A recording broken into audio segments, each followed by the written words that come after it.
Dear student, UP DElEd second semester mathematics का question paper 2021 में जो पूछा गया था उसका कंप्लीट सॉल्यूशन आज के वीडियो में हम देने वाले हैं। यह प्रश्न 16/9/2021 को पूछा गया था। जहां तक क्वेश्चन आप राइट साइड में देख रहे हैं, द्वितीय सेमेस्टर 2021 का क्वेश्चन पेपर है, चतुर्थ प्रश्न पत्र, सब्जेक्ट है मैथमेटिक्स। तो देखते हैं सॉल्यूशन। इस एग्जाम में 3 तरह के प्रश्न पूछे जाते हैं, वस्तुनिष्ठ, अति लघु उत्तरीय एवं लघु उत्तरीय। पूर्णांक 25 नंबर का पूछा जाता है, समय 1 घंटा। तो सबसे पहले वस्तुनिष्ठ प्रश्न। वस्तुनिष्ठ प्रश्न प्रत्येक प्रश्न 1-1 नंबर का होता है। तो क्वेश्चन 1, किसी ठोस द्वारा घेरे गए स्थान की माप क्या कहलाती है? तो किसी ठोस द्वारा घेरे गए स्थान की माप आयतन कहलाती है। ऑप्शन 2 में है, ऑप्शन 2 इसका सही आंसर होगा। अगला प्रश्न है क्वेश्चन नंबर 2, -1 और 1 के बीच कितनी परमेय संख्या प्राप्त हो सकती है? तो देखिए, किसी भी 2 परमेय संख्या के बीच में अनंत परमेय संख्या प्राप्त हो सकती है। तो इसका ऑप्शन 3 अनंत इसका राइट आंसर होगा। अगला प्रश्न क्वेश्चन नंबर 3, इतना बराबर है a² - 2ab + b²। यह जो है फॉर्मूला होता है, यह हम जानते हैं a - b का होल स्क्वायर के बराबर होता है। तो जो कि ऑप्शन 2 में है, ऑप्शन 2 इसका सही आंसर होगा। क्वेश्चन नंबर 4, एक वर्ग की परिमाप 4 मीटर है, उसका क्षेत्रफल होगा। तो देखिए, वर्ग की परिमाप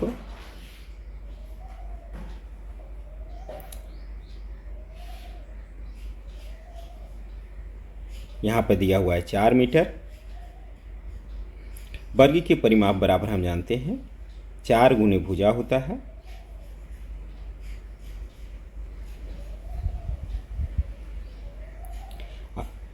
इससे हमें मिल जाएगा कि भुजा कितना होगा वर्ग का।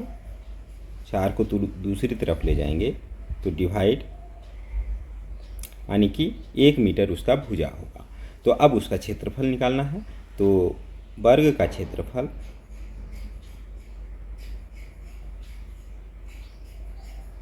बराबर हम जानते हैं भुजा स्क्वायर, यानी कि भुजा 1 मीटर आया तो 1 का वर्ग इतना वर्ग मीटर। तो 1 का वर्ग करेंगे तो 1 आएगा, 1 वर्ग मीटर होगा, जो कि ऑप्शन 1 में है। ऑप्शन 1 इसका सही आंसर होगा। अगला प्रश्न क्वेश्चन नंबर 5, निम्न में से कौन सा रैखिक समीकरण नहीं है? रैखिक समीकरण उसे कहते हैं जिस समीकरण का घात 1 हो। तो देखिए, इसमें देखें, अगर इसको और ज़्यादा सरल करेंगे 1 नंबर को, तो हम कह सकते हैं 5m - 2m - 3 = 0। या इसे कह सकते हैं 5m में से 2m माइनस कर दें, ये 3m - 3 = 0। इसमें देखिए चर का घात 1 है, तो यह एक रैखिक समीकरण है। लेकिन यहाँ पर हमें पूछा जा रहा है कि कौन नहीं है, तो ये तो नहीं होगा। इसी तरीक़ा से इसको जब हल कर देंगे तो 5y और 5 को भी इधर ले आए, 3 को भी इधर, तो 8 आ जाएगा बराबर 0। ये भी रैखिक समीकरण है। इसको जब हल करेंगे तो लिख सकते हैं 3 वाला को 10p + 5 = 4, या और ज़्यादा सरल करें तो 10p + 1 = 0। ये भी रैखिक समीकरण। तो अब आ गया ऑप्शन 4। तो बाकी नहीं है, तो यही होगा कि यह एक रैखिक समीकरण नहीं है। बाकी जबकि रैखिक समीकरण है, इसको हल करें तो x, अगर इसके नीचे कुछ नहीं तो 1 और x का एलसीएम लेंगे तो x ये यहाँ पर आ जाएगा x² + 1 = 7। 7 के नीचे कुछ नहीं तो 1 हम डाल दें, तिर्यक गुना कर दें तो ये आ जाएगा x² + 1 = 7x। x² - 7x plus 1, यह देखिए चर पर घात 2 है, यानी कि यह द्विघातीय समीकरण है, रैखिक समीकरण नहीं है। तो इसका सही आंसर ऑप्शन 4 होगा, 4 इसका सही आंसर है। यह रैखिक समीकरण नहीं है।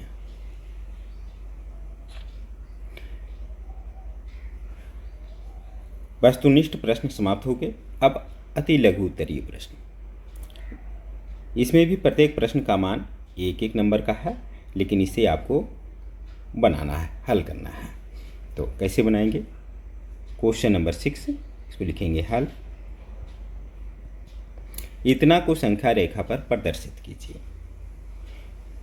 तो देखिए -4/5, अगर इसे हम दशमलव में बदलें तो लिख सकते हैं 0.8। अब इसे संख्या रेखा पर कैसे दर्शाना? यहाँ पे देखिए माइनस है तो माइनस की तरफ है। अब 4 ले लीजिए, 0, 1, 2, 3, 4, इससे ज़्यादा भी ले सकते हैं। तो अब देखिए इस 0 से लेकर के, चूँकि लेफ्ट साइड में माइनस की तरफ आपको जाना है, -4 जो इसका अंश है वो हम ले लिए -4। इसे 5 बराबर भागों में बांटना है। अगर 4 बराबर भागों में बांटते तो ये तो जहाँ पर 1, 2, 3 लिखा हुआ है माइनस में, वहाँ पे आता। लेकिन अगर इससे कम की बात करें तो ये अगर 0 से लेकर के 1 तक, इसे हम ले सकते हैं 1.0, और यहाँ पर 0 से लेकर के 1 के बीच में मेरा 0.8 आएगा। अगर 0 से 1 तक अगर 10 बराबर भागों में बांटें तो मेरा लगभग यहाँ पे आएगा। तो हम कह सकते हैं कि यह जो मान होगा -4/5 होगा।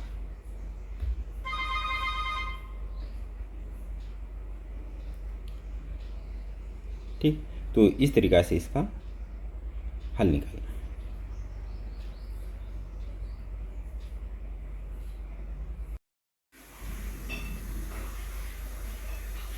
क्वेश्चन नंबर 7, स्तंभाकृति हिस्टोग्राम और स्तंभ आलेख बार डायग्राम में 2 अंतर बताइए। तो इसका हल करते हैं। एक तरफ स्तंभाकृति, इंग्लिश में हिस्टोग्राम भी लिख लें,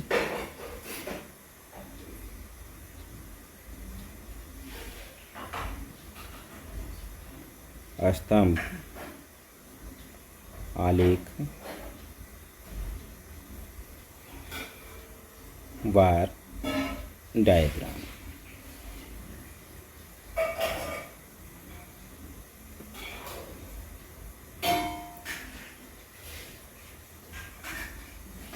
यहाँ क्रम संख्या भी लिख सकते हैं।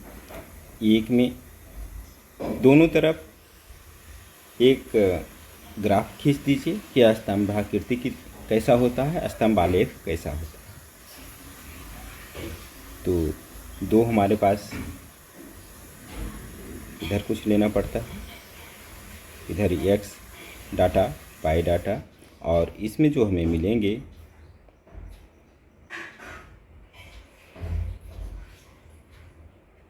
एक दूसरे से सटे हुए मेरे आंकड़े मिलेंगे। आलेख इस तरह का रहेगा। दूसरी तरफ में अगर इसी तरह का डाटा अगर 2x y लेते हैं तो इसमें जो आलेख मिलेगा सभी अलग अलग रहेगा, एक दूसरे से सटा हुआ नहीं रहेगा। यह मेन अंतर है दोनों में। दोनों के बीच में गैप रहेगा।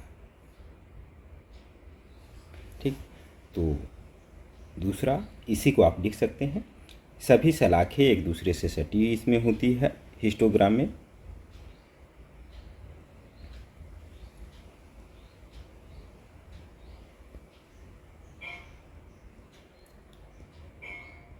सटी सटी होती है।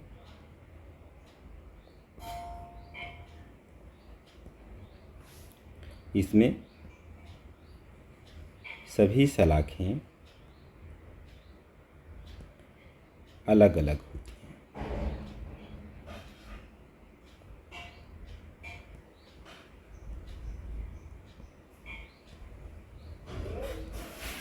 2 अंतर।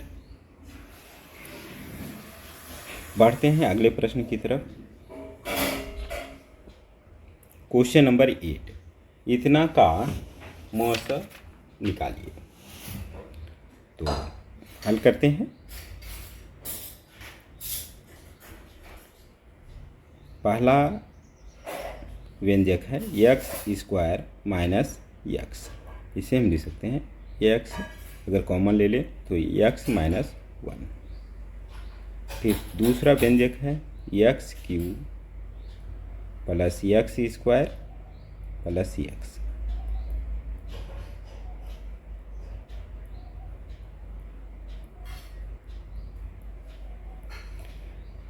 तो अब इन दोनों का अगर मौसा की बात करें तो जो दोनों में कॉमन मिल रहे हैं, x यहाँ भी है यहाँ भी है, तो x इसका मौसा होगा। यही इसका आंसर है। अगला प्रश्न ये रहा, क्वेश्चन नंबर 9, इतना को सरल करें।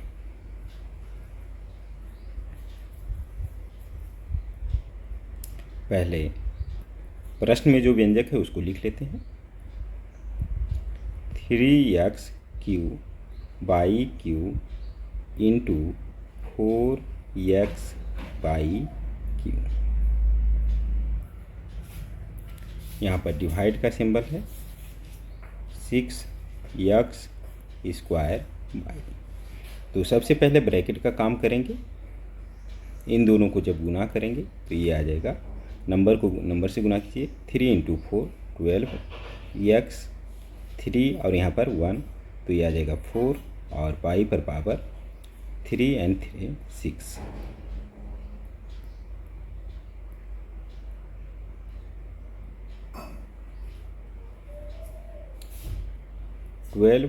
x पर पावर 4 y पर पावर 6।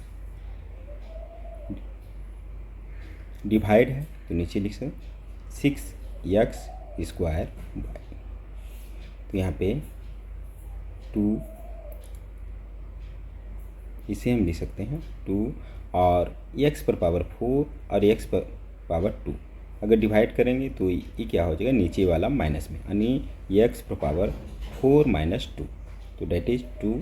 और उसी तरीक़ा से y पर पावर 6 है ऊपर और नीचे 1 है, तो 1 इसमें माइनस हो जाएगा 6 में से, 5 बनता है।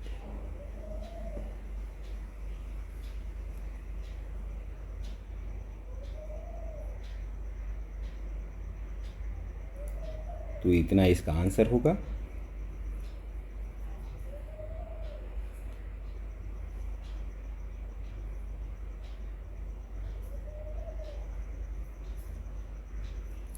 अगला प्रश्न ये रहा, क्वेश्चन नंबर 10, एक घनाभ का क्षेत्रफल 125 वर्ग मीटर है, यदि उसकी ऊंचाई 4.5 मीटर है तो उसका आयतन ज्ञात करो। हल करना है। ये देखिए, इस प्रश्न में एक चीज़ मिसिंग है, गलती से मिसप्रिंट में छूट गया है। एक घनाभ का आधार क्षेत्रफल, यहाँ पे छूट गया क्या, आधार क्षेत्रफल 125 वर्ग मीटर है, यदि उसकी ऊंचाई इतनी है तो उसका आयतन क्या होगा। तो देखिए, इसको हल करेंगे, आधार क्षेत्रफल मान करके बनाइए। ठीक,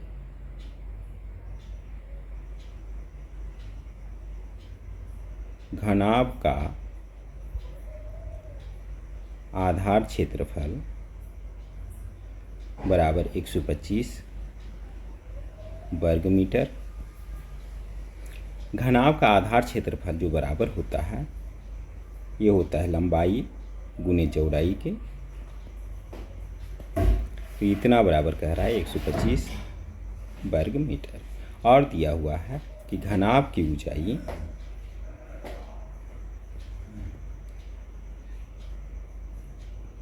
4.5 मीटर।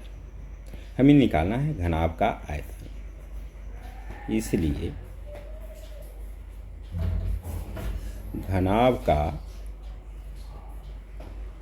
आयतन, इसका सूत्र होता है लंबाई गुने चौड़ाई गुने ऊंचाई। अब देखिए, लंबाई गुने चौड़ाई के बदले 125 वर्ग मीटर लिख सकते हैं और ऊंचाई के लिए 4.5 मीटर। तो ये आ जाएगा, आयतन घन में होता है तो घन मीटर कहेंगे। अगर इसको गुणा कर दें तो इसका मान आ जाएगा, गुना कर लीजिए, यहीं पे मैं रफ करके कर लेता हूँ, ऐसे ही करके आपको भी करना चाहिए। 125 45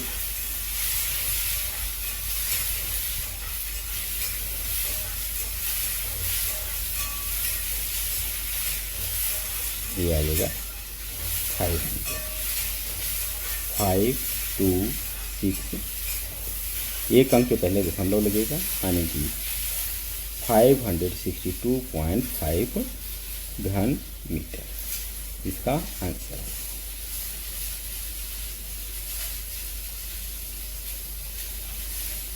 अगला प्रश्न, क्वेश्चन नंबर 11, इतना व्यंजक को पूर्ण वर्ग बनाकर गुणनखंड कीजिए।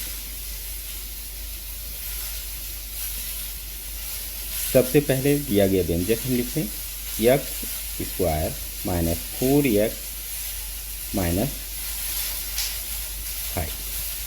इसे पूर्ण वर्ग बनाने के लिए x² माइनस 2, a की जगह पे x, b की जगह पे कितना लाएंगे तो 4x में ये बदल जाएगा, 2 हमें लाने की ज़रूरत है। अब इसको हम b² करते हैं प्लस b² यानी 2 का स्क्वायर, इतना ही चीज़ हम माइनस करते हैं।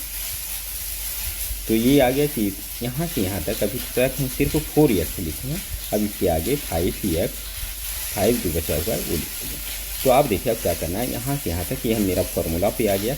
कौन सा फार्मूला है, A square minus 2ab plus B square, यह बराबर होता है a माइनस बी यानी 2 का स्क्वायर। इधर आ जाएगा -2 का वर्ग करेंगे तो 4 और ये 5,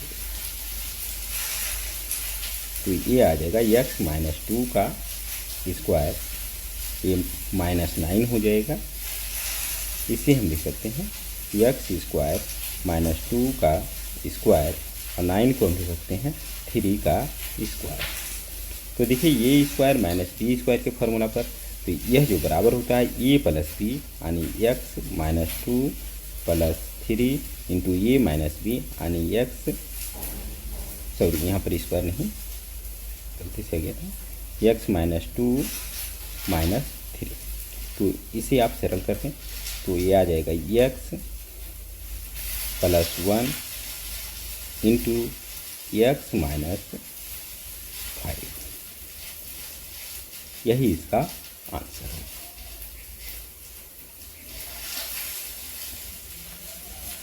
इसी के साथ अति लघु उत्तरीय समाप्त। अब लघु उत्तरीय प्रश्न, ये प्रत्येक 2-2 मार्क्स का एक क्वेश्चन मिलेगा। क्वेश्चन नंबर 12, एक शंकु 216 सेंटीमीटर ऊंचा है, इसके आधार की त्रिज्या 16 सेंटीमीटर है, इसे पिघलाकर एक गोले के रूप में ढाला गया है, गोले की त्रिज्या बताएं। मैथमेटिक्स में अगर इसमें डायग्राम वगैरह बना देते हैं तो ज़्यादा मार्क्स आपको मिलेंगे। कह रहा है कि एक शंकु है, तो एक शंकु बना देते हैं। कह रहा है इसकी ऊंचाई 216 सेंटीमीटर है, ये भी बना दिए। इसके आधार की त्रिज्या 16 सेंटीमीटर है,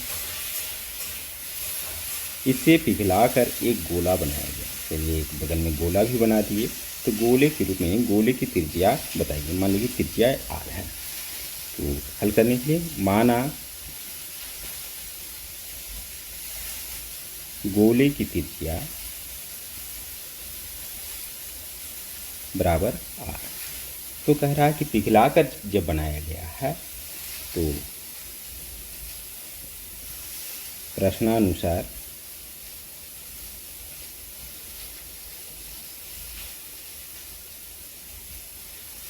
गोले का आयतन बराबर शंकु का आयतन होगा।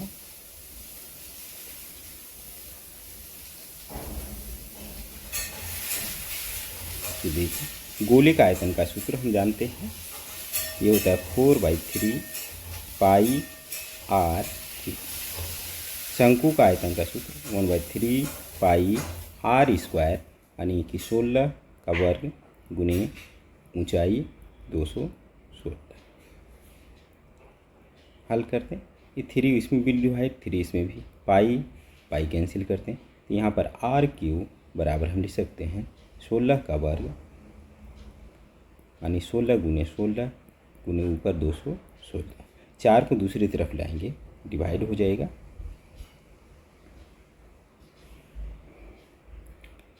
इसे हम काटते हैं, 4 पच्चे 20, 4 चौक 16।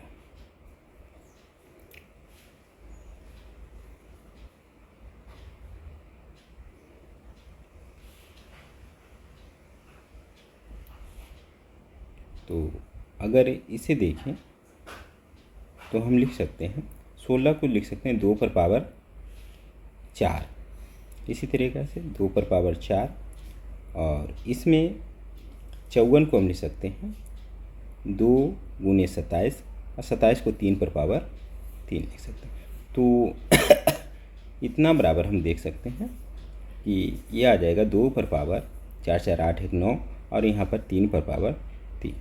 ऐसे भी गुना कर करके फिर ये करेंगे, तो इस तरीक़ा से हमारे पास आ गया आर क्यू बराबर हम लिख सकते हैं इसको 2 पर पावर 3 इंटू 3 और इसके होल पर पावर 3। अगर धीरे धीरे कैंसिल करिए तो आर का मान इतना आ जाएगा, तो इससे हमें मिल गया आर बराबर 2 पर पावर 3 गुने 3।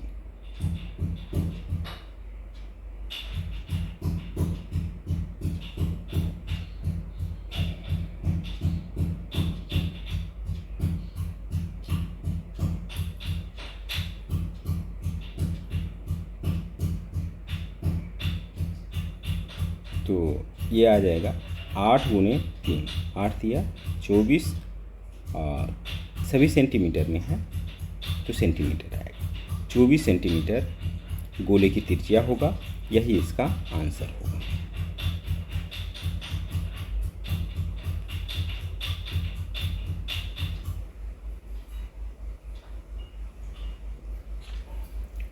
अगला प्रश्न, क्वेश्चन नंबर 13, प्रशिक्षुओं द्वारा संस्थान आने हेतु अपनाए गए साधनों का विवरण निम्नवत है।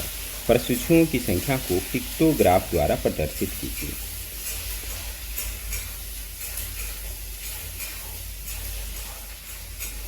तो देखिए इसमें करना क्या है,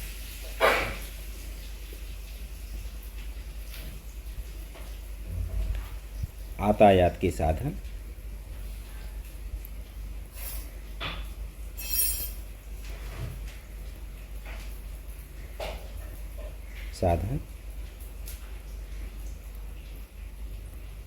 प्रशिक्षुओं की संख्या,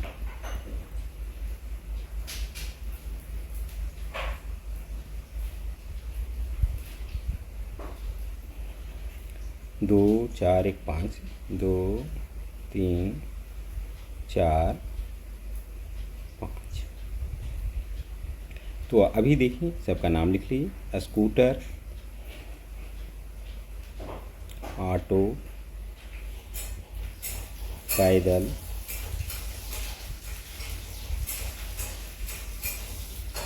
मोटर साइकिल, अन्य। तो इसमें देखिए कुछ मान लीजिए कि जैसे एक चित्र मान लिए कि स्टार बराबर हम मान लेते हैं 5 वाहन, ठीक है। तो स्कूटर के लिए 8 है, तो ये तो 5 पूरा हो गया। क्योंकि 5 इसमें कोने हैं तो मान लेते हैं कि एक एक कोना एक एक को रिप्रेजेंट करें, तो 5 तो ये हो गया। अब 3 कोना और बनाना है,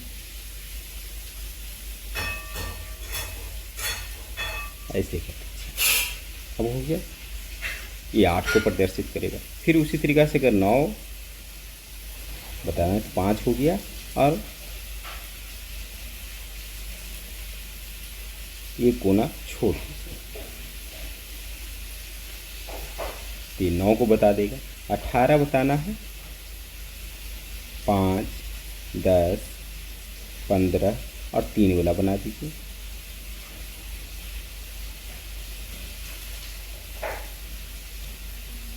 ये हो गया 18।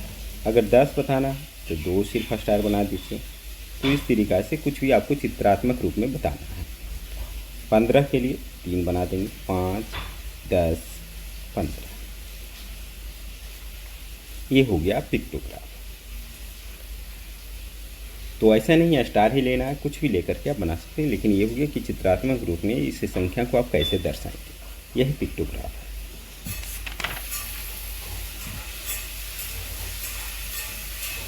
अगला प्रश्न ये रहा, क्वेश्चन नंबर 14। समीकरण इतना को हल कीजिए एवं उत्तर की जांच कीजिए। तो सबसे पहले हल करना है। प्रश्न दिया हुआ है समीकरण 4x + 1 8x - 4 = 2। नीचे कुछ नहीं, फिर ये गुना कर लीजिए। तो देखिए अगर पहले 2 इंटू इतना कर लें तो 8 दूनी 16x - 8 = 4x + 1। इसमें देखिए पहले इधर भी कर सकते हैं, पहले इधर भी कर सकते हैं, कोई वैसी बात नहीं है, ठीक है। तो अब इसमें कर सकते हैं 16x, 4x को इधर ले आएँ तो माइनस में, बाकी को उधर लेके चले जाएं, यह आ जाएगा 12x = 9, x = 9/12,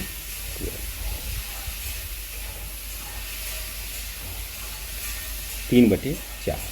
अब हम करेंगे जांच। जांच में क्या करना है, सबसे पहले हम यही करना है कि x = 3/4 रखने पर जो मेरा आंसर आया है, अगर व्यंजक में रखें तो क्या होता है। तो 4x + 1 8x - 4 = 2 है। इसमें लेफ़्ट राइट को इधर उधर नहीं करना है, दोनों तरफ सोल्व करते जाएं। देखिए कैसे करते हैं, जैसे 4x यानी x का मान यहाँ पे रखें, 4 इंटू x के जगह पे 3/4 + 1, फिर 8 इंटू 3/4 - 4 = 2। 4 4 कैंसिल, 4 दूना 8, तो ऊपर आ जाएगा 3 + 1 4, यहाँ पर 3 दूना 6 -4, ये आ जाएगा 2 = 2। इधर काट देंगे तो यहाँ हमें मिला कि 2 = 2। तो इससे क्या हुआ, उत्तर सही है। अगर उत्तर सही नहीं होता तो दोनों बराबर नहीं होता। तो उत्तर की जांच भी हो गई, समीकरण हल भी हो गया। अगला प्रश्न ये रहा, क्वेश्चन नंबर 15। एक समांतर चतुर्भुज की 2 संलग्न भुजाएं क्रमशः 6 सेंटीमीटर, 10 सेंटीमीटर तथा उसका विकर्ण 8 सेंटीमीटर है। समांतर चतुर्भुज का क्षेत्रफल ज्ञात करें। हल करते हैं। सबसे पहले समांतर चतुर्भुज हम बना लेते हैं। आमने सामने की भुजा इसमें समांतर होती है। तो देखिए 6 सेंटीमीटर, एक कह रहा है 10 सेंटीमीटर, एक कह रहा है विकर्ण 8 सेंटीमीटर है। चूँकि समांतर चतुर्भुज है तो ये 6 सेंटीमीटर, तो ये भी 6 सेंटीमीटर हो जाएगा। ये 10 है तो ये भी 10 सेंटीमीटर हो जाएगा। अगर इसका नाम हम रख दें ABCD, बढ़िया रहेगा। सुनिए, तो अब देखिए अगर कहें कि समांतर चतुर्भुज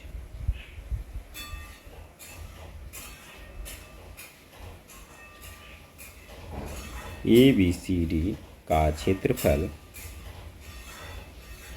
बराबर त्रिभुज ABC का क्षेत्रफल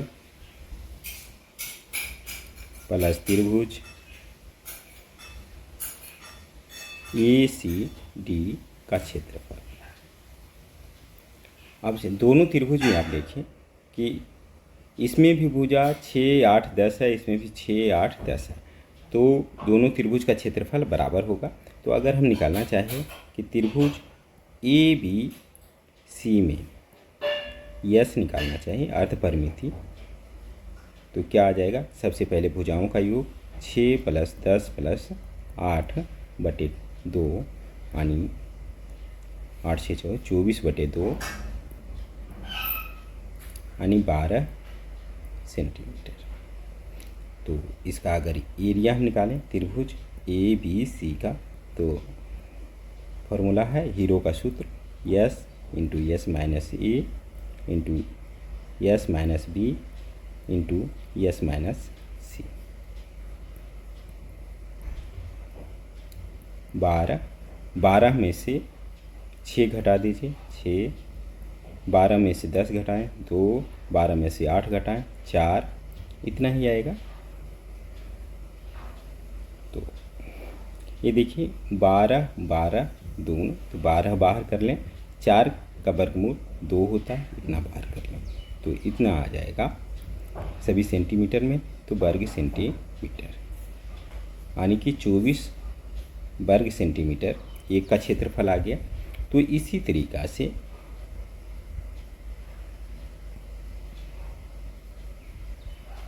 त्रिभुज ACD का क्षेत्रफल आपको मिल जाएगा 24 वर्ग सेंटीमीटर, क्योंकि इसकी भी भुजा बराबर है। अतः समांतर चतुर्भुज लिखने की जगह पे फिगर भी ऐसे बना देंगे, चतुर्भुज हो जाएगी। ABCD का क्षेत्रफल, इसको कह सकते हैं कि इस त्रिभुज प्लस इस त्रिभुज का, दोनों का त्रिभुज इस हटा करके रखा होगा, अगर क्षेत्रफल जोड़ दें तो ये समांतर चतुर्भुज का क्षेत्रफल हो जाएगा। तो कह सकते हैं कि 24 सेंटीमीटर पर 24 वर्ग सेंटीमीटर प्लस 24 वर्ग centimetre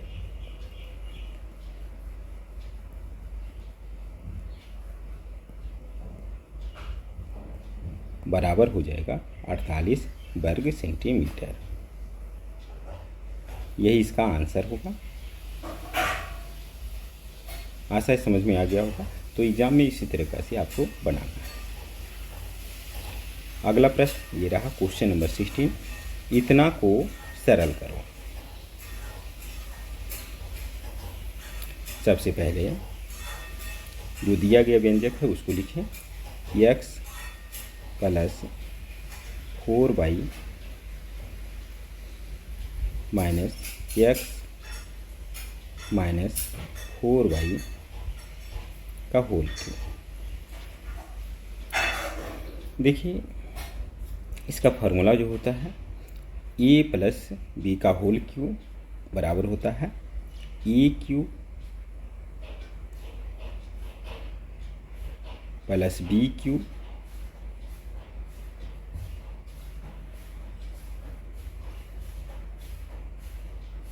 plus 3a square B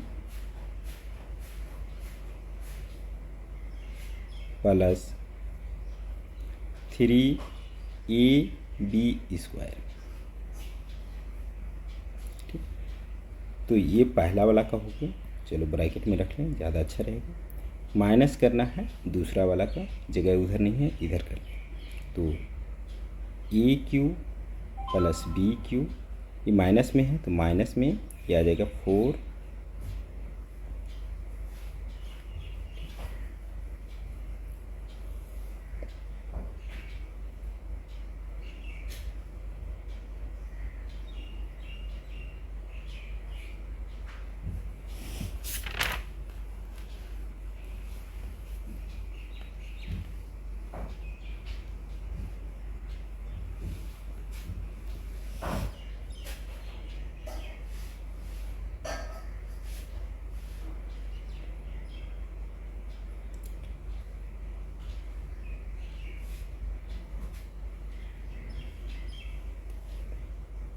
तो यहाँ पर आ जाएगा -3a स्क्वायर बी की जगह पे 4y plus 3ab square.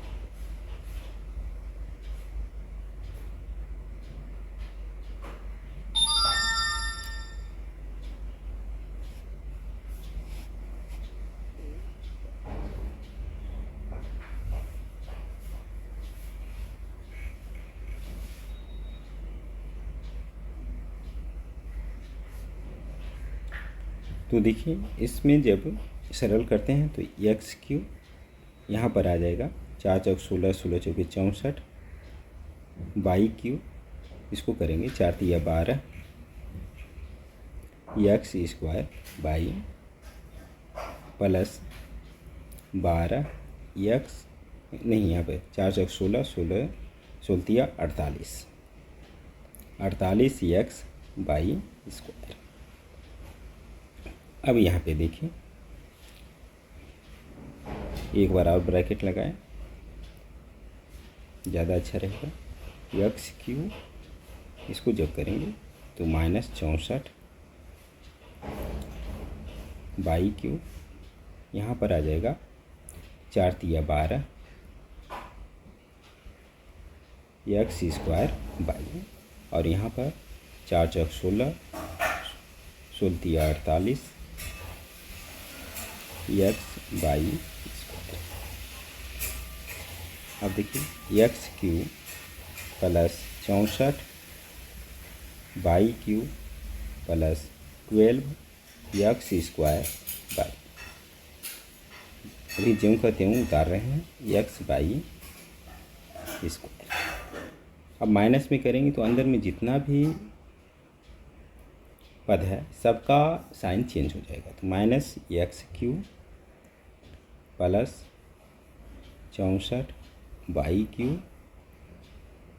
Plus 12 x square by minus 48 x by square. तो अब देखिए एक्स क्यू प्लस में एक्स क्यू माइनस में, अब देखिए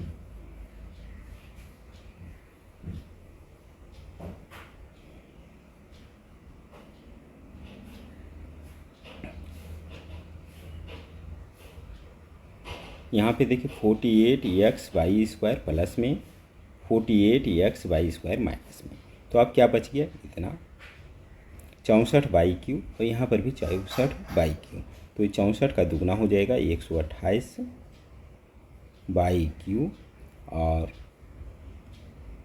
12 एक्स स्क्वायर बाई और 12 एक्स स्क्वायर बाई, तो दोनों मिला करके 24 एक्स स्क्वायर बाई, ये आंसर। अगला प्रश्न ये रहा, क्वेश्चन नंबर 70।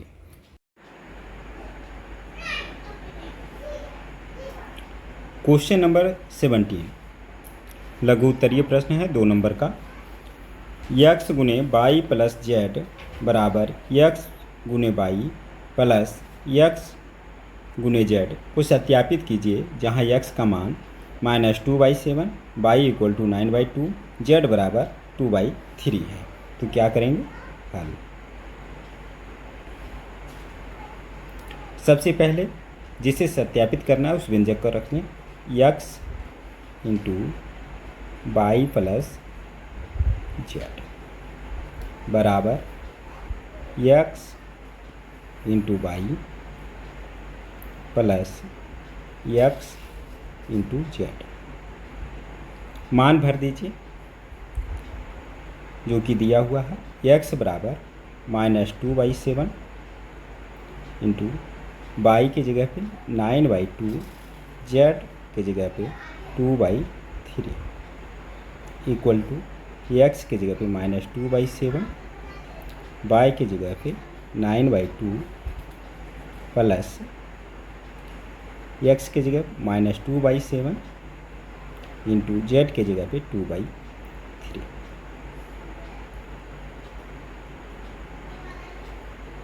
-2/7,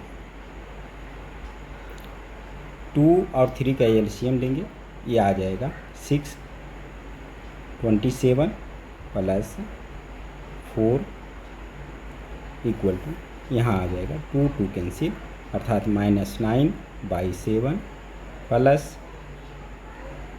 यहाँ आ जाएगा -4/21,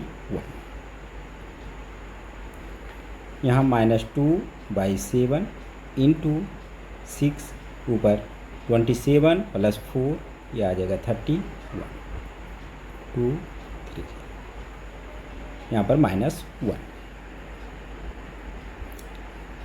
यहाँ देखेंगे 21 LCM -27 और यहाँ पर -4। मल्टीप्लाई कर दिए, 7 को 3 से मल्टीप्लाई करेंगे 21, ऊपर -1 × 31 -31 इक्वल टू 21 और ऊपर है -27 -4, ये -31 आ जाएगा। देख रहे हैं यहाँ पर बायां पक्ष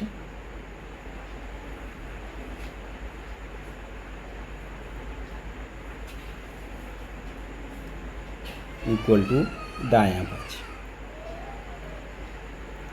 दोनों बराबर है, इसलिए सत्यापित हुआ।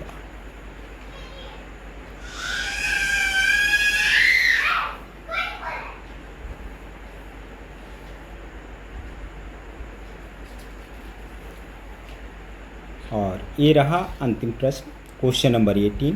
त्रिभुज के संदर्भ में सर्वांग समता की विभिन्न शर्तों का संक्षेप में वर्णन कीजिए। 2 नंबर का प्रश्न है, हल करना है। त्रिभुज की सर्वांग समता की शर्तें। पहला है यस यस यस, अर्थात भुजा भुजा भुजा। एक त्रिभुज की 3 भुजा दूसरे त्रिभुज की 3 भुजाओं के बराबर हो तो दोनों त्रिभुज सर्वांग सम होंगे। दूसरा शर्त है ए यस ए, अर्थात कोण भुजा कोण। 2 त्रिभुजों का 2 कोण और संगत भुजा दूसरे त्रिभुज के 2 कोण एवं संगत भुजा के बराबर हो तो दोनों त्रिभुज सर्वांग सम होंगे। तीसरा यस ए यस, भुजा कोण भुजा। 2 भुजा और संगत कोण दूसरे त्रिभुज के 2 भुजा और संगत कोण के बराबर हो तो दोनों त्रिभुज सर्वांग सम होंगे। चौथा शर्त है आर एच एस,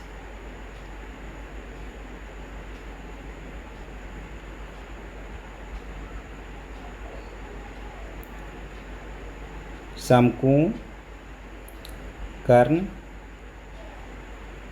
और भुजा। समकोण 2 समकोण त्रिभुज में समकोण उसके कर्ण और एक अन्य भुजा बराबर हो तो दोनों त्रिभुज सर्वांग सम होंगे। तो ये थी 4 शर्तें। तो इतना लिखने के बाद आपको पूरे नंबर मिलने चाहिए। सभी में एक एक लाइन भी आप लिख सकते हैं, ज़्यादा करेंगे तो आशा है आपको ये वीडियो पसंद आया होगा। अगर पसंद आए तो वीडियो को लाइक एंड सब्सक्राइब करें।